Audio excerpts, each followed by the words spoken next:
This is the Liaison podcast with Izzy Park, and today's travel show is about the shores of Bali, where the ocean's ancient wisdom unlocks a profound sense of inner peace.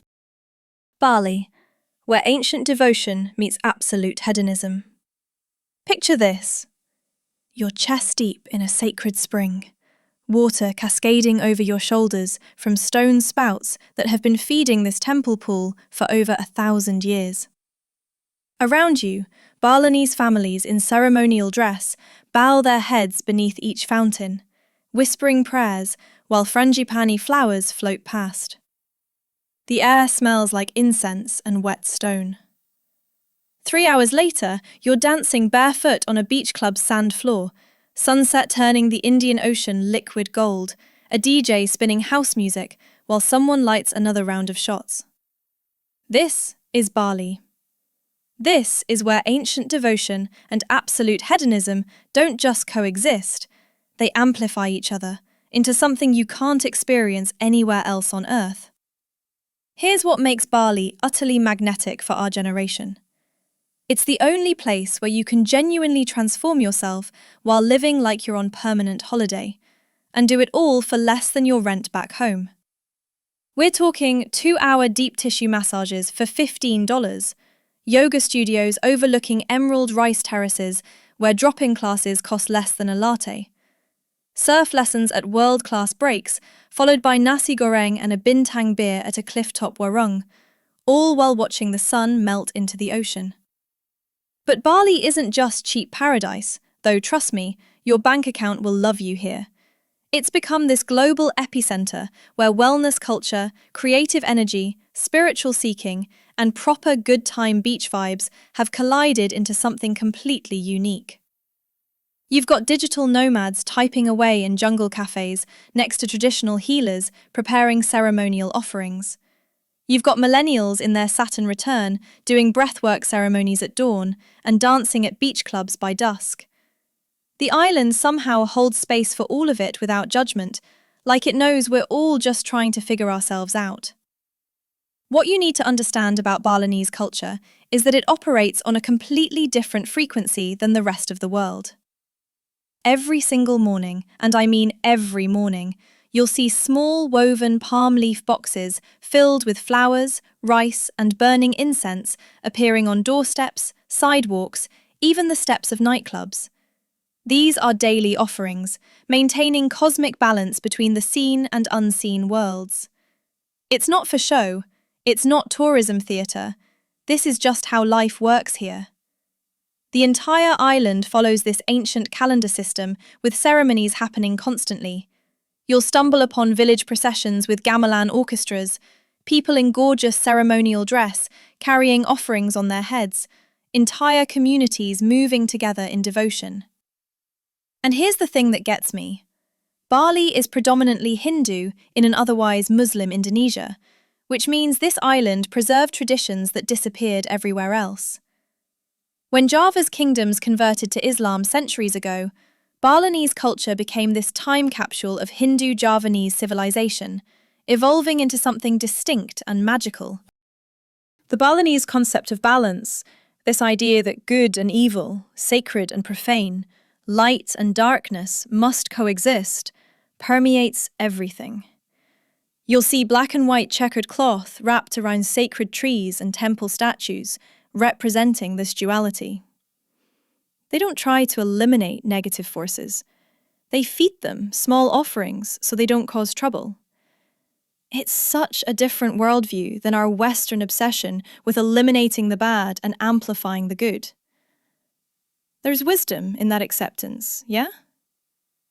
Walking through Ubud streets at dusk, you'll hear this layered soundscape.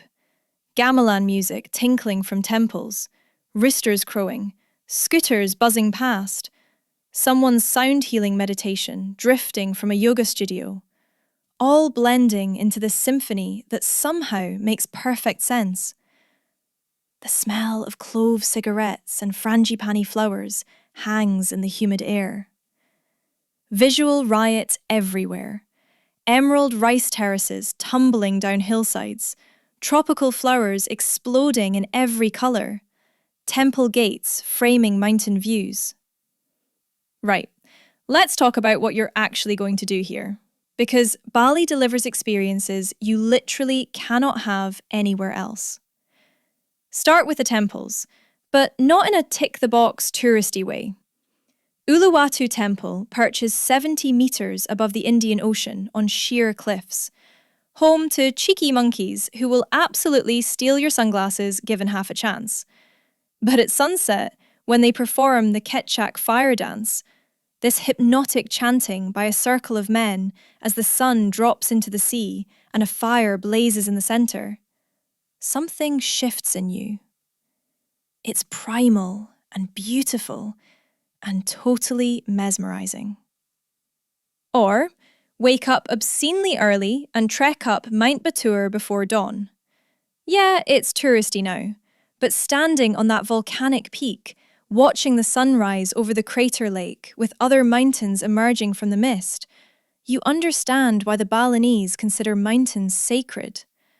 The gods absolutely sit here. Then there's the surf.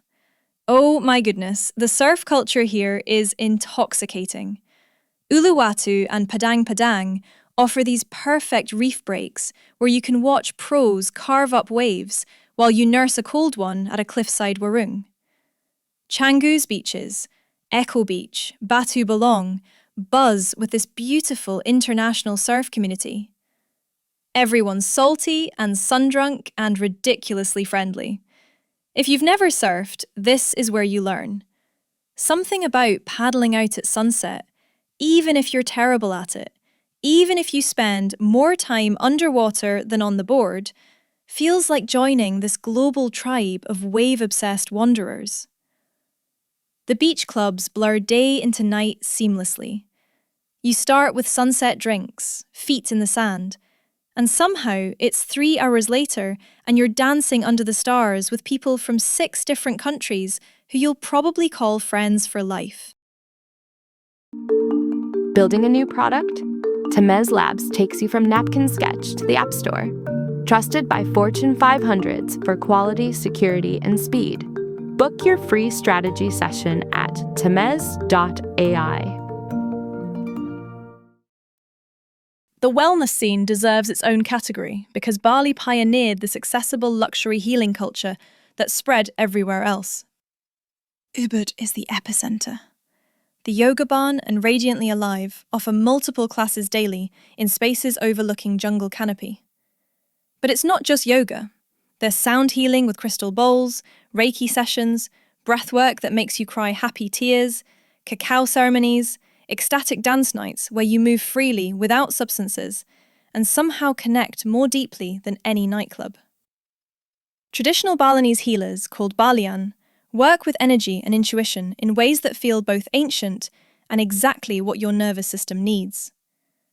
And the massages. 2 hours of deep coconut oil massage, followed by a flower bath, costs what you'd spend on a single cocktail back home. Your body will thank you. Now let's talk about eating, because Balinese food is this complex, spiced, absolutely delicious thing that deserves way more attention. Start with babi guling, roasted suckling pig with crispy golden skin, stuffed with turmeric-rich spices that stain everything yellow. It's the ceremonial feast food, and warung babi guling Ibu Oka in Ubud served the version that made Anthony Bourdain lose his mind. Bebek betutu is duck slow-cooked in banana leaves with intense spice paste. You need to order hours ahead, but it's worth the planning. For everyday eating, find warungs with no English menus, where locals are actually eating. Nasi campur gives you this beautiful selection of different dishes around rice. Maybe some satay lilit, which is minced fish wrapped around lemongrass sticks, some lawar salad, spicy sambal that makes your eyes water in the best way. The health food scene runs parallel to traditional cuisine because wellness culture has created this entire universe of acai bowls, vegan everything, specialty coffee, and photogenic smoothies. Canggu's cafes are laptop-covered temples to the digital nomad lifestyle. Almond milk lattes, avocado toast, but make it tropical with dragon fruit and passion fruit. It's simultaneously ridiculous and genuinely delicious. Night markets show you real street food culture. Satay being grilled over coconut husks, sweet martabak stuffed with chocolate and cheese, vendors selling jamu, traditional herbal drinks that taste medicinal and earthy, and like they're definitely doing something good for you. For drinks, bintang is your constant companion. Cheap, cold, perfect after surfing, or any activity really. Arak is the traditional palm wine that ranges from smooth to potentially dangerous depending on who made it. Fresh coconuts provide endless hydration. The nightlife beverage situation is relaxed and tropical. Rum cocktails, frozen drinks, nothing too complicated.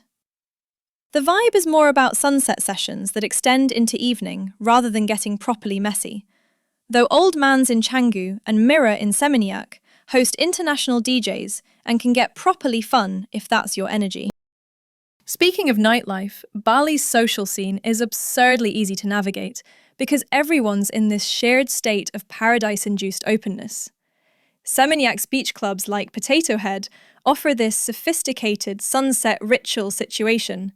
Beautiful people, good music, the ocean right there turning pink and orange. Singlefin at Uluwatu does Sunday sessions that are legendary. Cliff edge dancing overlooking surf breaks, DJs spinning as the sun sets, this perfect collision of nature and party. Canggu balances casual surf bars with hostel energy. The Lawn does pub crawls. Pretty Poison is digital nomad headquarters, where you'll definitely end up in conversation with someone from Brazil, and someone from Berlin, and someone from Byron Bay. Ubud's nightlife is quieter, but in this beautiful, intentional way. Ecstatic dance, full moon ceremonies, gatherings that blend ritual with social connection. Now here's the insider knowledge, the stuff locals know. Sidemen Valley offers all the rice terrace beauty without Ubud's commercialization. Genuine village life, where you'll see traditional weaving and actual farmers tending their paddies using irrigation systems that are 1,000 years old. Amed on the north coast has black sand beaches, incredible diving including the Liberty shipwreck covered in coral, and this sleepy vibe that feels like Bali before the development boom. Tukad Chepung waterfall requires crawling through a cave to discover this magical scene, where a beam of light illuminates the falls, worth the adventure. Green Bowl Beach demands you descend 300 steps and can only be accessed at low tide, which keeps the crowds minimal and the vibe peaceful. Temple ceremonies almost always welcome respectful observers. If you're wandering and hear gamelan music, follow it. Ask permission, dress appropriately with a sarong and sash, don't stand higher than the priest, and you can witness something profound. Communities maintaining traditions that connect them to centuries of ancestors. Nyepi, the Day of Silence, requires planning because you'll be confined to your accommodation for 24 hours, with no lights, no noise, no movement. But experiencing the island's absolute silence, seeing stars you've never seen because there's zero light pollution, understanding what true quiet feels like, it's extraordinary. The night before features Ogo Ogo parades, with these massive demon effigies carried through streets, then burned. And it's chaotic and wonderful. Oh, hey friend, do you like what you're hearing? Now you can have a ridiculously amazing podcast too. Check out holler.studio to get yourself one today. The main roads between Canggu and Seminyak become parking lots at rush hours. Rent a scooter and embrace the organised chaos of Balinese traffic. Or just surrender to island time. Things happen when they happen. Your massage might start 20 minutes late because the therapist was making offerings. Your food might arrive slowly because it's being cooked fresh. There's wisdom in letting go of Western urgency here. The island operates on a different rhythm, and fighting it just exhausts you. Flow with it, and everything becomes easier. What Bali ultimately offers is this permission to be multiple versions of yourself simultaneously. You can be the spiritual seeker, attending water purification ceremonies at dawn. You can be the hedonist, dancing at beach clubs until late. You can be the adventurer, surfing new breaks. You can be the creative, working from jungle cafes. You can be the person healing from whatever you're healing from. The island doesn't demand you choose. It holds space for all of it, for your contradictions, your searching, your desire for both transcendence and pleasure. That's the magic here. That's why people arrive planning 2 weeks and stay 2 months. That's why people return year after year or never leave at all. So, here's the image to carry with you. It's golden hour on a cliff above the ocean. You're slightly sunburned and completely content. There's salt in your hair from the surf session earlier, and you can still feel the morning's yoga class in your muscles. The temple ceremony you witnessed yesterday changed something subtle in how you see the world. Tomorrow, you might... We hope you enjoyed the trip. You can support the Liaison podcast by rating it 5 stars and pressing the follow button. And remember, one's destination is never a place, but rather a new way of looking at things.